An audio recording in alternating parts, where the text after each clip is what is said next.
Welcome back to my channel. ഇന്ന് നമുക്കൊരു ചക്കപ്പൂഞ്ഞ് തോരൻ വെച്ചാലോ? ഇതിനെ ചക്കപ്പൂഞ്ഞെന്നും ചക്കക്കുഞ്ഞിന്നൊക്കെ പറയും. ഞങ്ങളിവിടെ ചക്കപ്പൂഞ്ഞെന്നാണ് പറയുന്നത്. ഞാൻ അതിൻ്റെ കൂടെ ചക്കക്കുരുവും കൂടി ഇട്ടാണ് തോരൻ വയ്ക്കുന്നത്. അപ്പം ചക്കപ്പൂഞ്ഞ് ഞാൻ ഇന്നലെ ചക്ക വെട്ടിയപ്പോൾ എടുത്ത് വെച്ച ചക്കപ്പൂഞ്ഞാണ്.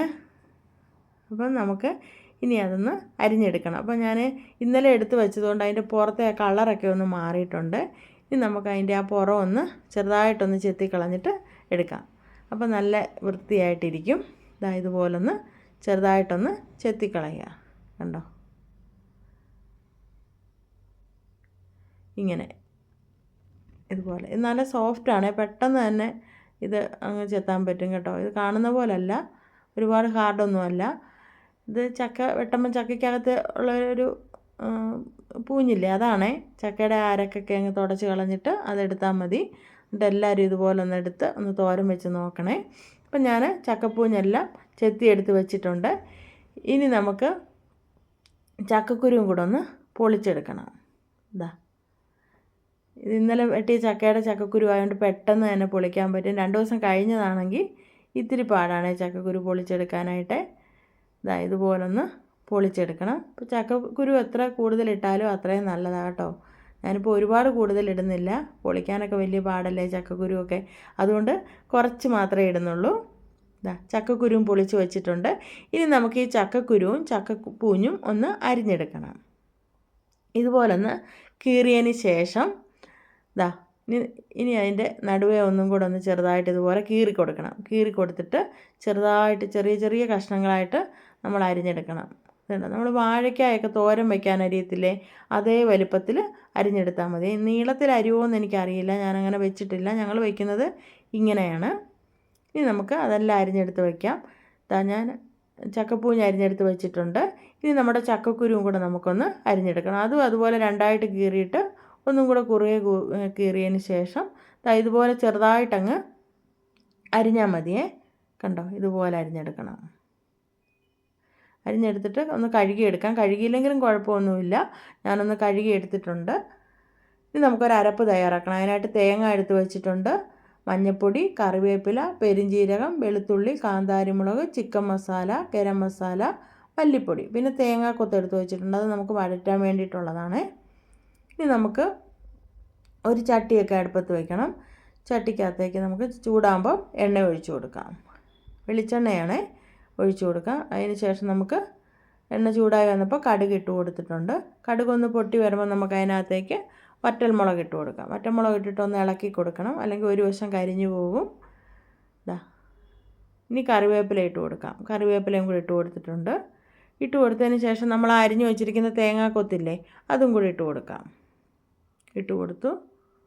അതും ഒന്ന് വഴന്ന് വരുമ്പോഴത്തേനും നമുക്ക് അതിലേക്ക് ഗരം മസാലയും മല്ലിപ്പൊടിയും ചിക്കൻ മസാലയും കൂടി ഇട്ട് കൊടുക്കാം. അതിട്ട് ഒന്ന് പച്ചമണം മാറുന്നിടം വരെ ചെറുതായിട്ടൊന്ന് ഇളക്കി കൊടുക്കുക. ഇളക്കിയതിന് ശേഷം നമുക്ക് നമ്മൾ അരിഞ്ഞു വെച്ചിരിക്കുന്ന ചക്കക്കുരുവും ചക്കപ്പൂഞ്ഞും കൂടി ഇട്ട് കൊടുക്കുക.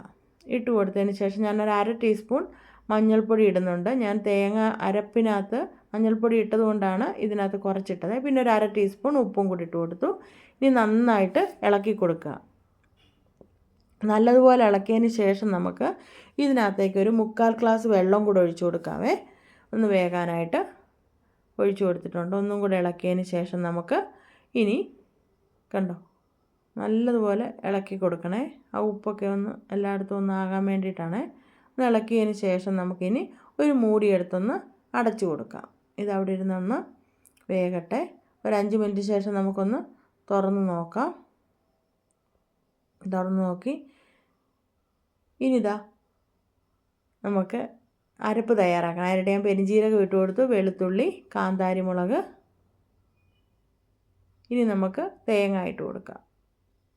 തേങ്ങ ഇട്ട് കൊടുത്തു. ഇനി നമുക്കിതൊന്ന് ചതച്ചെടുത്താൽ മതി, അരഞ്ഞൊന്നും പോവണ്ട. കറിവേപ്പിലയും കൂടി ഇട്ട് ചതച്ചെടുത്ത് വെച്ചിട്ടുണ്ട്. ഇനി നമുക്ക് അതിൻ്റെ മൂടിയൊക്കെ ഒന്ന് മാറ്റി നോക്കാം. ചക്കക്കുരുവും ചക്കപ്പൂഞ്ഞിയൊക്കെ നന്നായിട്ട് വെന്തിട്ടുണ്ടോ എന്ന് നോക്കാം. ഒരു 3/4 വേവ് കാണുമ്പോൾ തന്നെ അറിയാം, ഒരു 3/4 വേവായിട്ടുണ്ട്. കണ്ടോ, വെന്തിട്ടുണ്ട്. ചക്കക്കുരു വെന്തോന്ന് നോക്കിയാൽ മതി, അതാണ് ഇതിൻ്റെ പരുവം.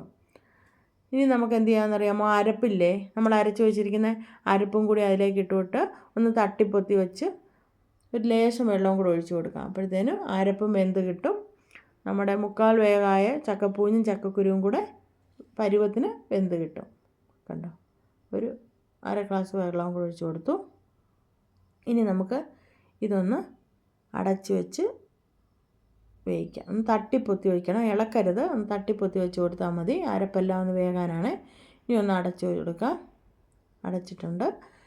നമുക്ക് നോക്കാം വെന്തിട്ടുണ്ടോ എന്ന്. വെന്ത് ആ ഗരം മസാലയുടെയും ആ പെരിഞ്ജീരകത്തിൻ്റെയൊക്കെ നല്ലൊരു മണമൊക്കെ വരുന്നുണ്ട്. കണ്ട, വെള്ളമൊക്കെ പറ്റി നന്നായിട്ട് വെന്തിട്ടുണ്ട്. ഇനി നന്നായിട്ട് ഇളക്കി യോജിപ്പിക്കുക. എല്ലായിടത്തും ആ അരപ്പൊക്കെ ഒന്ന് എത്തണം. ഇതുപോലെ ഇത് നല്ല ചൂട് ചോറിൻ്റെ കൂടെ കഴിക്കാനായിട്ട് നല്ല ടേസ്റ്റാണ്. ചോറിലിട്ടങ്ങ് വിരവി കഴിക്കണം, വേറെ കറിയൊന്നും വേണ്ട. ഇത്തിരി ഉപ്പ് കുറവുണ്ടാകും, ഞാൻ അര ടീസ്പൂൺ ഉപ്പും കൂടി ഇട്ട് കൊടുത്തിട്ടുണ്ട്. കണ്ടോ, ഇത് ചിക്കൻ കറി വയ്ക്കും പോലെ വയ്ക്കാം. ഞാൻ വേറൊരു വീഡിയോയിൽ അത് കാണിക്കാം കേട്ടോ. ഇനി നമുക്ക് ഇതിൻ്റെ മുകളിലൊരു ലേശം പച്ച വെളിച്ചെണ്ണയും കൂടെ ഒന്ന് ഒഴിച്ച് കൊടുക്കാം. ഒഴിച്ച് കൊടുത്തതിന് ശേഷം ഒന്നുകൂടെ ഇളക്കുക. ഇളക്കിയതിന് ശേഷം നമുക്ക് ഇത് വാങ്ങി വയ്ക്കണം. കണ്ടോ, അടിപൊളി തോരനാണ്, വാങ്ങി വെച്ചിട്ടുണ്ട്. കണ്ടോ, നിങ്ങൾ ആദ്യമായിട്ടാണ് എൻ്റെ വീഡിയോസ് കാണുന്നതെങ്കിൽ സബ്സ്ക്രൈബ് ചെയ്യാൻ മറക്കരുത്. ഇനി നമുക്കിതൊരു ബൗളിലേക്ക് എടുത്ത് വയ്ക്കാം. കണ്ടോ, ബൗളിലേക്ക് എടുത്ത് വെച്ചിട്ടുണ്ട്. അപ്പോൾ ഇത് എല്ലാവരും ഒന്ന് ട്രൈ ചെയ്ത് നോക്കണം.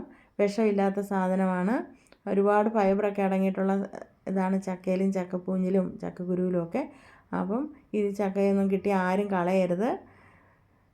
നമ്മൾ കടയിൽ നിന്ന് പൈസ കൊടുത്ത് വിഷം വാങ്ങിച്ച് കഴിക്കുന്നതിനേക്കാളും എത്രയോ നല്ലതാണ് നമ്മുടെ വീട്ടിലുണ്ടാകുന്നതല്ലേ, ചക്കയല്ലേ. ചക്കയ്ക്കകത്ത് ഒരു മായവും ചേരുന്നില്ല. അപ്പോൾ നല്ലൊരു വീഡിയോയുമായി അടുത്ത ദിവസം കാണാം. Okay, by.